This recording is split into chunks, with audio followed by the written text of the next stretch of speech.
Hello, welcome to Knick Knack Chit Chat. I've got the wonderful Mr. T here with me today. I was thinking yesterday, actually, about what I could talk about, and so just for a bit of a background of what how I started Knick Knack Chit Chat, because I've migrated over to YouTube because I can do longer videos, which is great. And I started a few years ago, and it came out of me showing and telling things that we found at car boot sales on Sundays. Now, car boot sales end, when is it? October. September. And exactly, and I kind of wanted to continue chatting on Sundays, so I kind of got into a little bit of cooking, all of that, but the essence, the original Knick Knack Chit Chat is antiques, collectibles, vintage, all of that, and I think it still kind of resonates with people. It's my favorite thing to chat about. So I thought, if Mr. T now has some very, very interesting things he's found for the Truffle Trove, and we kind of thought maybe every few weeks when you do find things, we can do a little chat about that, and we can ramble on to our heart's content. Yes. Exactly. Yes. So, Mr. T, I'm going to hand the stage over to you. Yeah, and you can chat about what you found this week. Okay, we never have barely any time to think about this. No, we don't. Prepare, do we? So always, first try, we just go and just talk. Yeah, exactly. Often there are bloopers, but it's always very. But I always try and get my mind into it by thinking of a theme. And this week's been about repairs. The storm blew the woodshed down, so I've been repairing that. This arrived in smithereens, so I had this restored. So that was another repair. And I got out of my gardening clothes this afternoon and put on one of my favourite shirts. I noticed that the collar had worn out, so I was really thinking about sort of like make, do and mend. Make, do and mend with things that were built well, made well. That's right. This was things that wear in before they wear out. Yeah. So and just so yes, this is about repairs. Repairs. But there's also there's other bits that are yes. That's the seed that started the chat. That's right. Yeah, this is just the kick. What has been repaired? What have you got?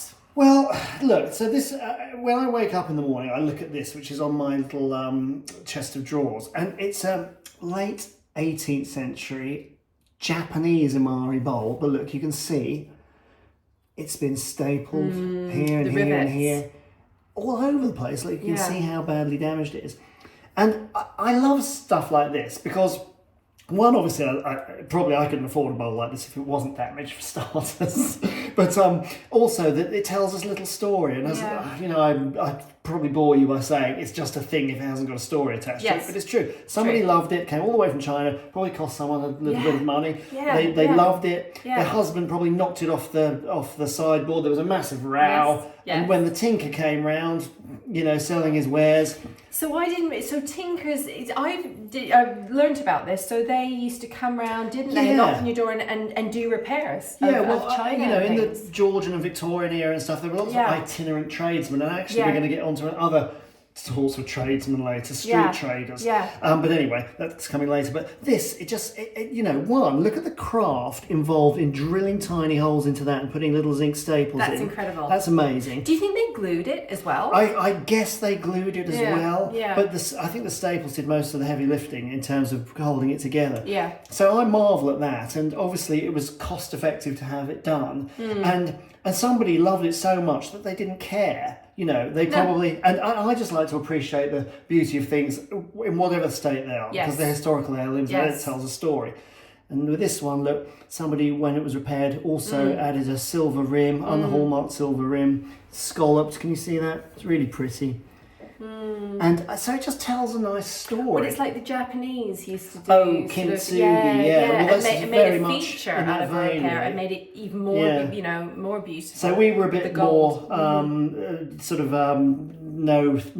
what's the phrase? We were a bit more no frills about it. So it was what it was. There's no gold leaf or anything in this, but just still love it. They did do that rim. So that scallop rim wouldn't have been original. Yeah. They would have added that. Maybe. Do you think at the time of the repair? Maybe? I reckon so, because maybe the rim was chipped as well. But it's a really beautiful scalloped rim, and when you got it, I remember it was absolutely black. Can you see? I'm trying to get it in focus. It was absolutely black, and you polished it, and it was silver. It's not hallmark. marked, is it? But from my favourite shop in Rye, near the church. Yeah. And so that's, but you know, somebody had pride in that because it showed their taste and their worldliness and stuff like that. So I still love that. And pop it on your beautiful pot stand. stand. Where did you get that?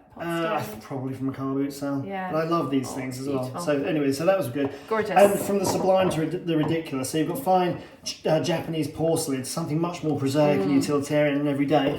The humble British pub mug. So from, you know, the turn of the century up to the 40s in the country, these were still, people would be drinking their beer out of pink mugs, which is quite interesting. Fabulous. I mean, they're so stylish, they're so beautiful. Yeah. But also, I always think it's so counterintuitive that big burly bruisers would be down the boozer supping out of pink mugs. Yeah, you know, but it's not any pink though. This is the thing, is that I would imagine there probably wasn't huge consideration that went into the tone, but this could be a fairground colour. I mean, it's not just an average flat pink. It's multi-dimensional. It's something you would want to put on your walls. And maybe it's due to the kind of glazing process. Maybe it's the kind of, I don't know, but it is a colour that I would take to a paint shop and say, can you get that, please, for my bedroom? Because it's so beautiful. It's lovely, and there's sometimes sort of variegation in the colour, and I've got one up there that's got fingerprints in it as well. But the other thing about this is, of course, when these were made, these were literally retailed for pennies. So I marvelled that, one, it had been cost effective to have it repaired. I've actually never seen one Staples in before. Maybe other people have, but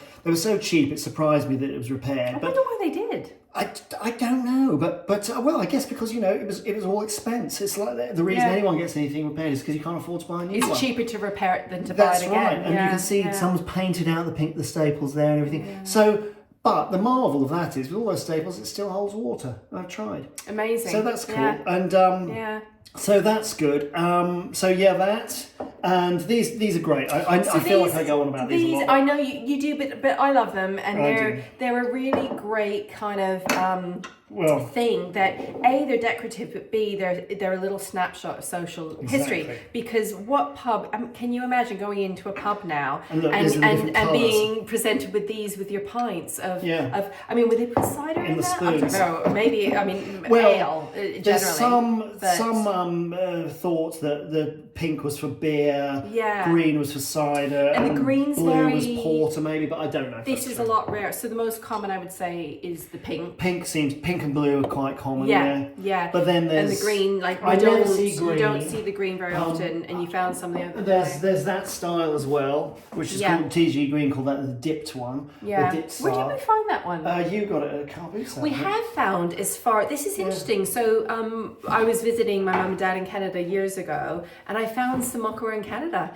So I guess some people, if they were emigrated, they brought it with them as maybe a kind of little reminder, you know, to have their pint in the evening. And so it does end up in Canada, and definitely in the States. It's very, I know. It was mass produced on a vast scale in Bristol, Newcastle, and various other places. And Staffordshire, of course, and it was exported all over the empire. So there's tons of it in America, and prices of the early stuff in America are just so collectible.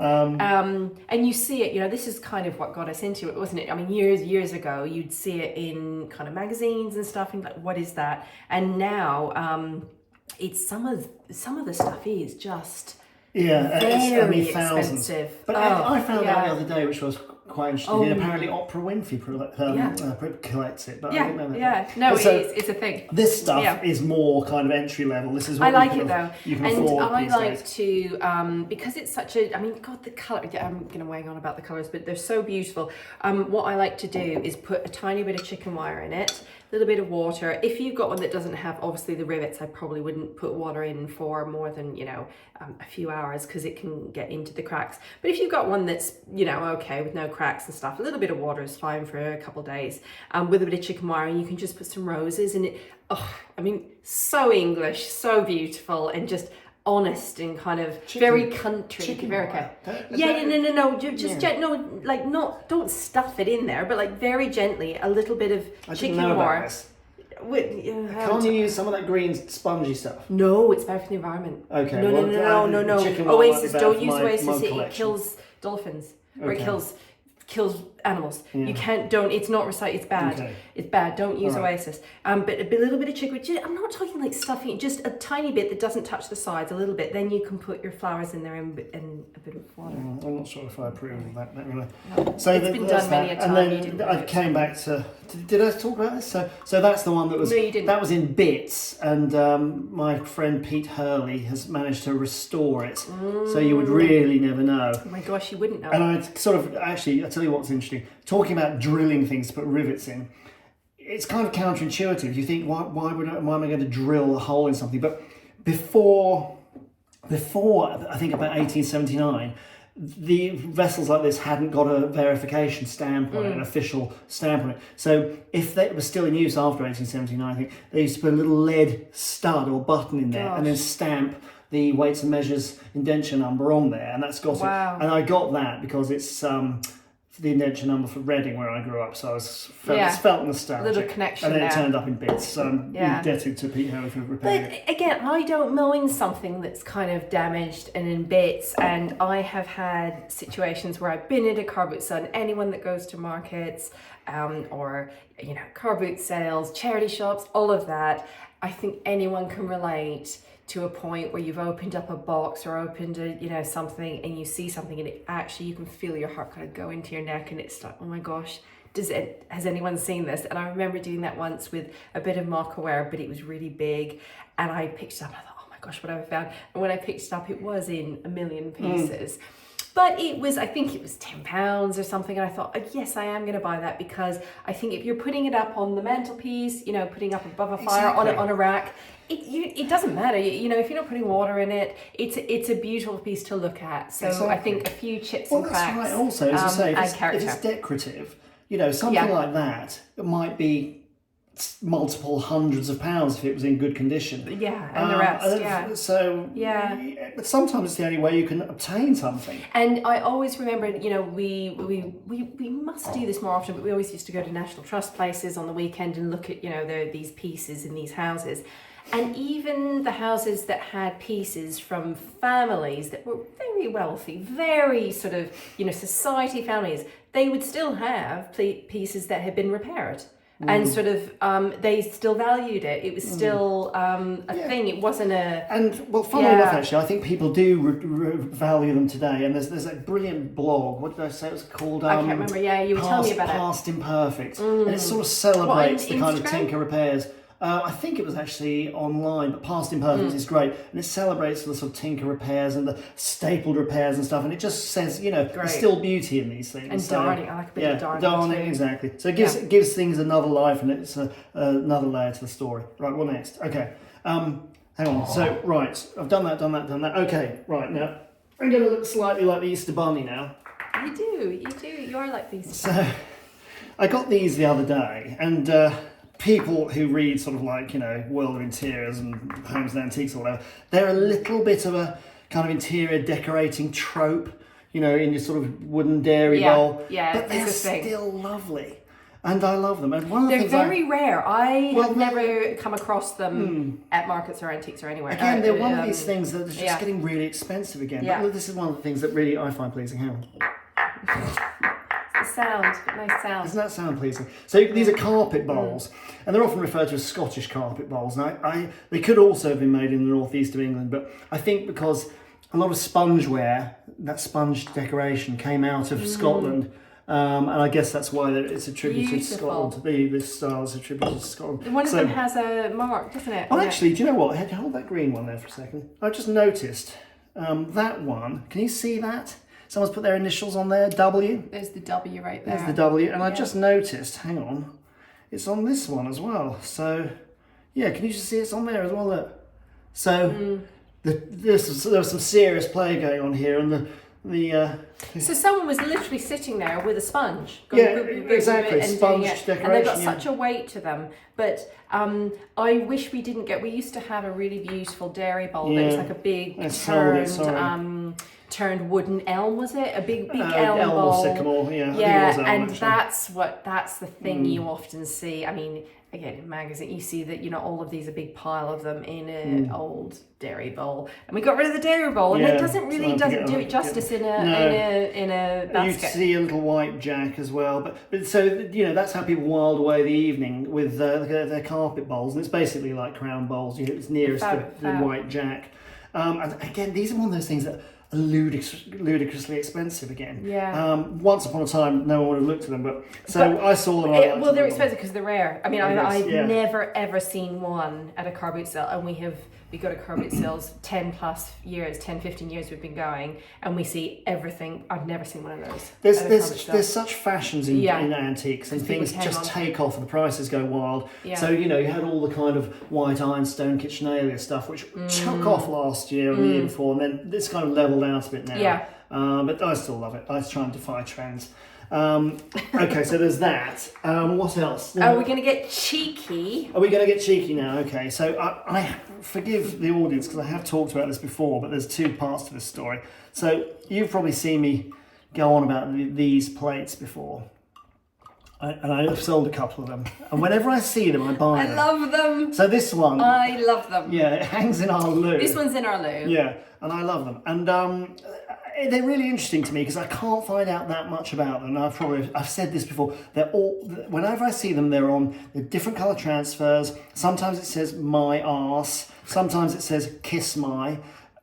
Sometimes they're black, sometimes they're red. Which is very risque from 1840. I mean, in the 1800s to put that even out there was a huge deal. I mean, it was very cheeky. I don't. You see, this is the thing. I think the manners that we believe prevailed during these periods are probably not the manners that were. The vernacular language, and I reckon it was a lot more. Well, it was a lot more ribald, wasn't it? Even back in Shakespeare and Chaucer's time. So I think this channels that. And on that note, you thought bare, lunar buttocks, as I always refer to them to, were racy. Check this out. Oh, well, this is a lot. And honestly, children in the room, you might want to avert your eyes. So there's that. So you get a double dose of smut with this one.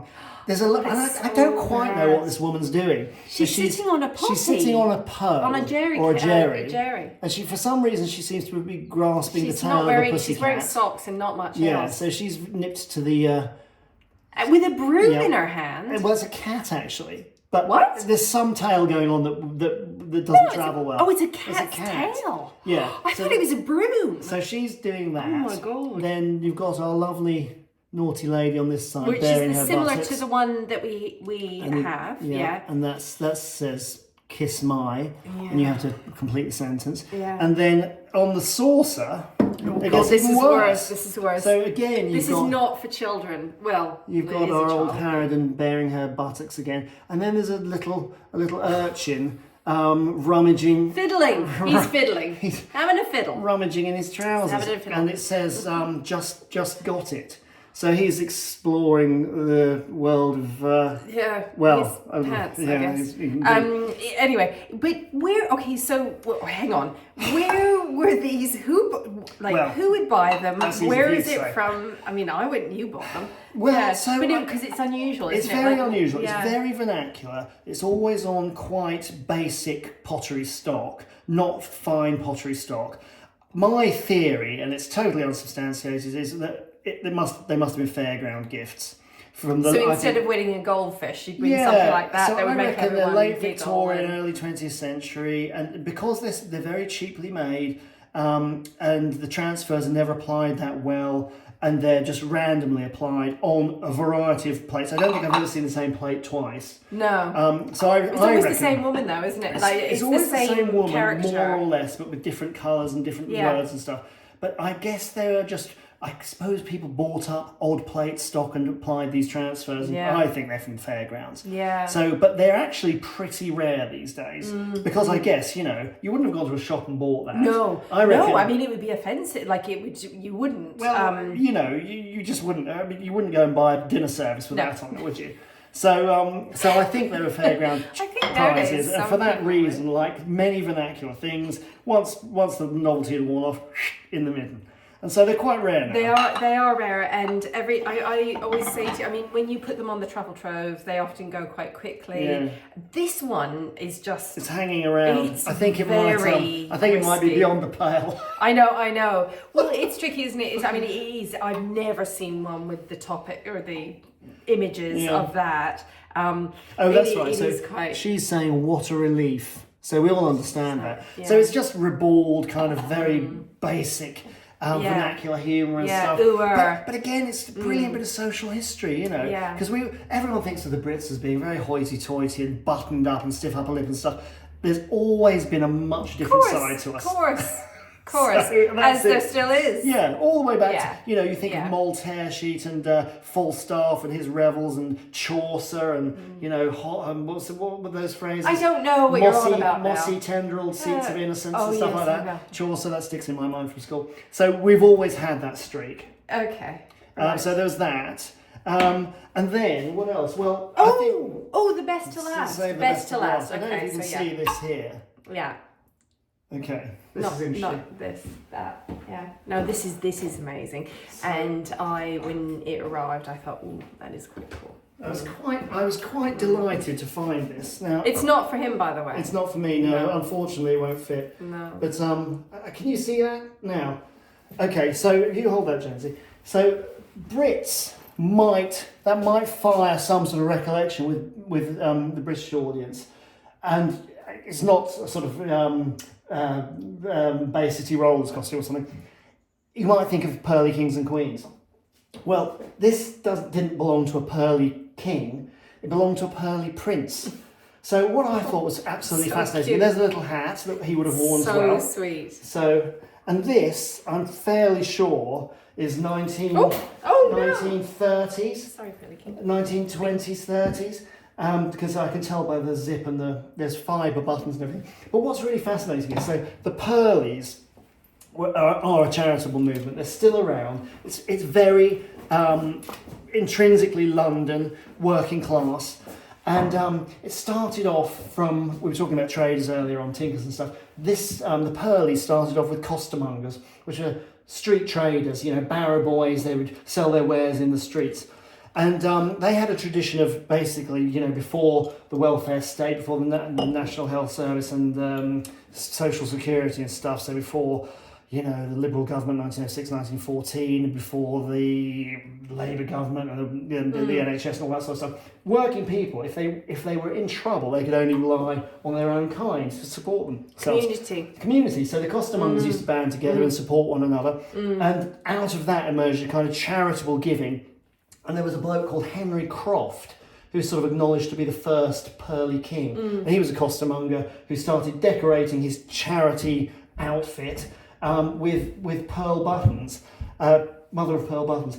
And apparently that came from the tradition that costermongers used to put mother of pearl buttons down the sides of their kind of Victorian stovepipe trousers. Okay. And that was a hierarchy thing as well. So the more senior a costermonger you were, the more pearly buttons you'd have. Yeah. So it came from that, and then also really interestingly, I thought, because they obviously kings and queens are titles of nobility and stuff, but the aristocracy had their own inheritance and their own sort of inherited titles, which were the pearly kings and queens. So you started off, it was a hereditary title handed down in a family. Yeah. So every London borough had a pearly family. So the pearly king would eventually hand down the title of Pearly King of St Pancras or whatever to the Pearly Prince, and there were Pearly Princesses. And if you go online, you can see photographs of children wearing these outfits. Fabulous. And the adult costumes are much more covered in decoration. So cool. So you've got... And it goes on the back as well, it's doesn't on the it? back All too. the way at It's the back. very, very faded. So this is 20s. I 20s, think it's 30s. I think it's 20s, 30s, judging by the zip. It's interesting, this one's velvet, and then they obviously thought, let's do the trousers, we've got some spare fabric from a workwear kind of top. It's this is cotton very drill. utilitarian. It's very utilitarian. And maybe cotton recycled drill, from a work jacket. Exactly. I think it's one of those like duster coats that a warehouseman or something would wear.